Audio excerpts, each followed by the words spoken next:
2-3 দিন ধৰি একেৰাহে বৰষুণ দি থকাত কাপোৰ একেবাৰে শুকুৱাব পৰা নাই, কিন্তু উপায় নাই, কাপোৰটো লেতেৰা হৈয়ে আছে, ধুবই লাগিব। ৰাতিপুৱা ৰিচাদ আৰু তাৰ দেউতা শুই আছিল। মই আহি গৈছো পাকঘৰত ৰান্ধিবলৈ। আজি মই বনাম কচুৰ দালি লগত মাছৰ ভাজি।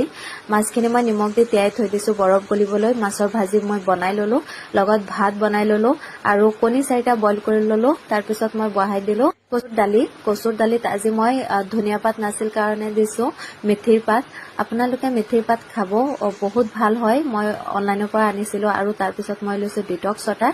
লৈ পেলাই আহি গৈছো বাহিৰত মুৰ্গীখিনি ওলাবলৈ। চাৰিওফালে দিন ডাৱৰীয়া হৈ আছিল। লোকেল মুৰ্গী 3জনীক ওলালো, বাকীখিনি ভিতৰতে থাকিল। ইহঁতক দানা দিলো।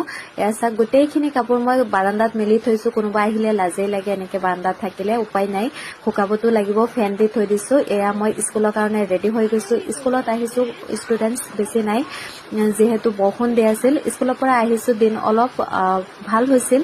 তাৰপিছত মই গোটেই মুৰ্গীখিনিক বাহিৰত ওলাব দিলো, যিহেতু অনাৰ পিছৰ পৰা বাহিৰত ওলাব দিয়া নাই।